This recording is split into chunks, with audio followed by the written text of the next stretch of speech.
नमस्कार दोस्तों, कैसे हैं आप सब लोग। आई होप आप सब लोग अच्छे होंगे और अच्छे से पढ़ाई कर रहे होंगे, क्योंकि आप सबको पता है कि आने वाले कुछ टाइम में जो टीचिंग से रिलेटेड दो एग्ज़ाम्स जो हैं वो होने वाले हैं और जो कि अपने आप में बहुत इम्पॉर्टेंस रखते हैं। तो जैसा कि आपको पता है कि एक CTET का एग्ज़ाम जो कि आपका 31 जनवरी 2021 को होने वाला है, जो पहले 5 जुलाई को होने वाला था, बट ये सब कोविड को लेकर सारा उसका एग्ज़ाम वगैरह डेट जो थी वो पोस्टपोन करी। उसके बाद फाइनली अब डिसाइड हुआ है कि वो 31 जनवरी को होगा। उसके साथ ही एक दूसरा एग्ज़ाम्स जो कि हम सब के लिए बहुत इम्पोर्टेंस है, मतलब इम्पोर्टेंस रखता है और हम लोगों ने उसके लिए बहुत लंबा इंतज़ार किया है।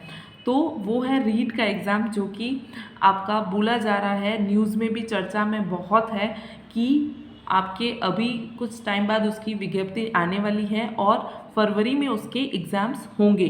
तो हम सबको यही सोचकर कि फरवरी में रीट के एग्ज़ाम्स होंगे और हमें हमारी मेहनत करने लगना है और फरवरी में एग्ज़ाम है, उसी तरीके से बहुत कड़ी मेहनत करनी है और फरवरी में रीट का एग्ज़ाम होने वाला है, ये सोचकर हमें हमारा लक्ष्य निर्धारित करना है। और जब लक्ष्य निर्धारित कर लिया है तो उसके लिए हमें तैयारी भी करनी पड़ेगी, उसकी रणनीति बनानी पड़ेगी और उसके लिए हमारे सारे एफर्ट्स हमें लगाने होंगे। तो उसमें मैं आपकी जितनी मदद कर सकती हूँ उतनी पूरी कोशिश रहेगी आपको मदद करने की मेरी। उसके साथ ही आपके लिए एक सरप्राइज़ है जो कि मैं इस वीडियो के लास्ट में आपको बताऊंगी।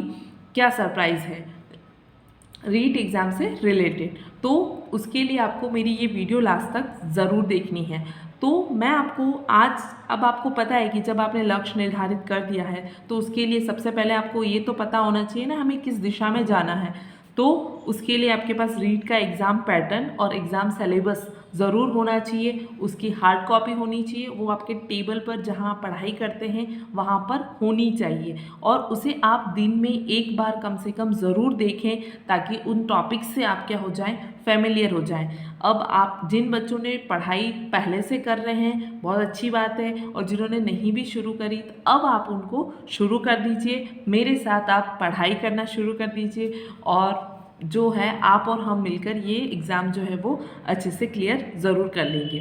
तो इसीलिए अब आज मैं आपके लिए इस वीडियो में इस एग्ज़ाम से रिलेटेड कुछ इन्फॉर्मेशन लाई हूँ, जो कि सबसे पहले हम इस एग्ज़ाम का पैटर्न देख लेते हैं। तो इसमें लेवल फर्स्ट और लेवल सेकंड दो लेवल होते हैं। तो ये लेवल सेकंड का सिलेबस और एग्ज़ाम पैटर्न है साइंस और मैथ्स स्टूडेंट के लिए।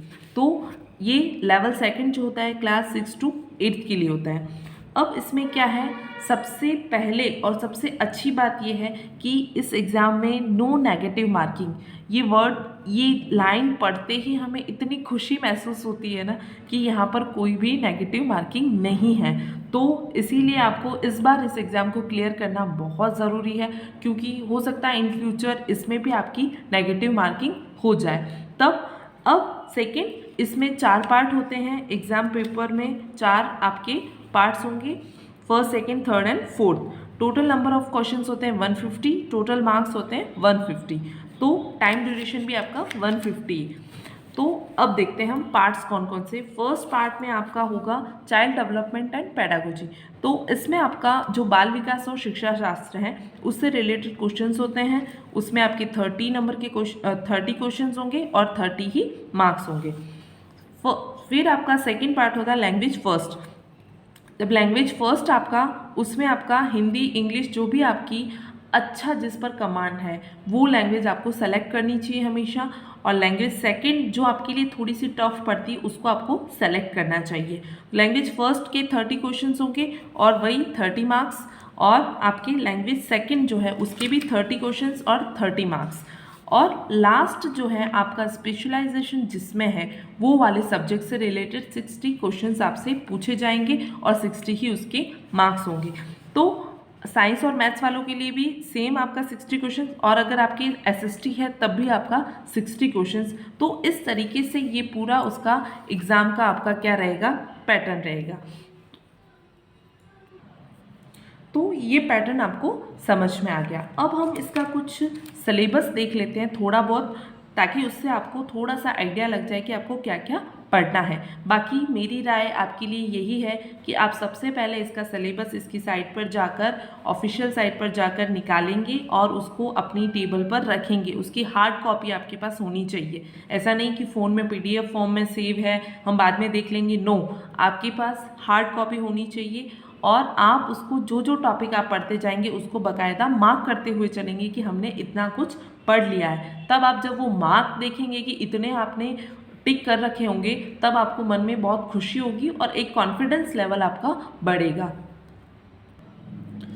ये देखिए, मेरे पास इसकी हार्ड कॉपी है, बाल विकास एवं शिक्षा शास्त्र की। उसमें आपको इतना लंबा चौड़ा सिलेबस देखकर घबराना नहीं है। आपको सिर्फ ये ध्यान रखना है कि इसमें सिर्फ 1, 2, 3, 4 एंड 5 मतलब 5 यूनिट मतलब 5 टॉपिक आपको पढ़ने हैं और वो इतने अच्छे से पढ़ने हैं कि कहीं से भी क्वेश्चन पूछा जाए तो आप उसका आंसर सही करेंगे। तो सबसे पहले आपको बाल विकास के बारे में पढ़ना है, उसके बाद अधिगम के बारे में, पूरी अधिगम और अभिप्रेरणा, ये वाली यूनिट आपकी इससे रिलेटेड। फिर आपका पर्सनालिटी और इंटेलिजेंस मतलब व्यक्तित्व और बुद्धि के बारे में आपको पढ़ना है। फिर आपका लास्ट में अधिगमकर्ताओं से रिलेटेड कुछ पढ़ना है और समायोजन की संकल्पना।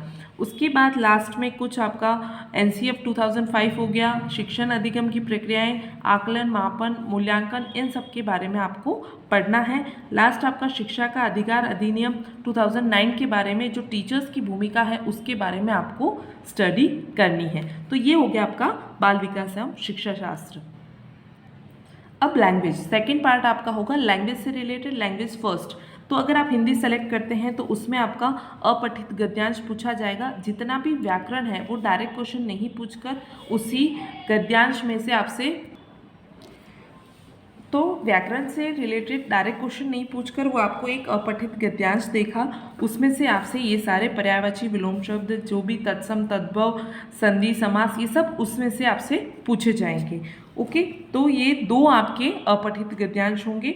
उसके बाद वाक्य रचना और वाक्य के अंग के बारे में आपको पढ़ना है, मुहावरे, लोकोक्तियाँ हो गया। और फिर आपका इसमें 2 पोर्शन आपके ऐसे होंगे जो टीचिंग मेथड से रिलेटेड होते हैं। उसमें 10 से 12 क्वेश्चंस आपको टीचिंग मेथड से पूछे जाते हैं। अब अगर आप फर्स्ट लैंग्वेज इंग्लिश सेलेक्ट करते हैं तब उसका सिलेबस कुछ इस तरह से होगा। अनसीन पैसेज, इसमें भी अनसीन पैसेज 2 होंगे और उसमें से ही आपके सारे क्वेश्चंस पूछे जाएंगे। और उसमें भी फ्रेमिंग क्वेश्चंस होंगे, WH क्वेश्चंस, एक्टिव, पैसिव, और आपके knowledge of English sounds and phonetic sound symbols, इनके बारे में कुछ क्वेश्चंस होंगे। और आपके इसमें भी सेम वही कि आप टीचिंग मेथड्स और आप इंग्लिश लैंग्वेज स्किल्स को कैसे डेवलप कर सकते हैं उससे रिलेटेड कुछ क्वेश्चंस होंगे। इवैल्यूएशन वगैरह, लैंग्वेज इवैल्यूएशन कैसे हम कर सकते हैं उसके बारे में क्वेश्चंस होंगे।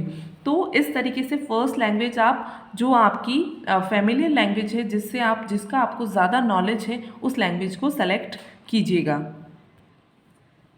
सेम आपका सेकंड लैंग्वेज अगर आप हिंदी लेते हैं तो उसमें भी सेम आपका रहेगा, अपठित गद्यांश पूछे जाएंगे, उसमें से सारे क्वेश्चंस होंगे और सेम आपका सिलेबस रहेगा। अगर आप इंग्लिश सेकंड लैंग्वेज सेलेक्ट करते हैं तो उसमें आपके वही अनसीन पैसेज, लिंकिंग डिवाइसेस के बारे में, सब्जेक्ट वर्ब कंट्रोल और आपका इन्फ्रेंसेस, और ये आपके मॉडल और ये सब जो है ना हमारे फ्रेजल वर्ब्स हो गया, ये सब आपसे क्या होंगे उसमें सेकंड लैंग्वेज अगर आप इंग्लिश लेते हैं तो उसमें पूछे जाएंगे। इसमें भी same principles of teaching methods और ये सब आपसे पूछे जाएंगे। ठीक है, इसमें आपका एक रेमेडियल टीचिंग जो होगा उसके बारे में भी क्वेश्चंस पूछे जाते हैं। अब आपके लैंग्वेज के बाद आपका लास्ट जो होगा वो होगा आपकी स्पेशलाइजेशन सब्जेक्ट, जो कि साइंस और मैथ्स के बारे में मैं आपको बता देती हूँ। मैथ्स में आपसे घातांक, बीजीय व्यंजक, गुणनखंड, समीकरण, वर्ग और वर्गमूल, घन और घनमूल, ब्याज, प्रतिशतता, अनुपात, समानुपात, जितने भी आपने टॉपिक 6 to 10 के बीच में पढ़े हैं, क्योंकि इसका लेवल जो होगा वो 6 to 10 का ही होता है। कुछ क्वेश्चंस होते हैं जो 11-12 तक चले जाते हैं, बट आपको घबराना नहीं है। आपको 6 to 12 अगर आप पढ़ लेते हैं बहुत अच्छे से तो आपका मैथ्स और साइंस बहुत अच्छे से क्लियर हो जाएगा। आपका रेखा एवं कोण, उसमें स्टैटिक्स हो जाएगा, सांख्यिकी, और लास्ट की 2 टॉपिक जो होंगे वो आपकी वही कि टीचिंग में मैथ्स की क्या इंपॉर्टेंस है और मैथ्स को हम कैसे किस तरीके से उसको मैनेज कर सकते हैं, उससे रिलेटेड आपके सारे क्वेश्चंस होंगे।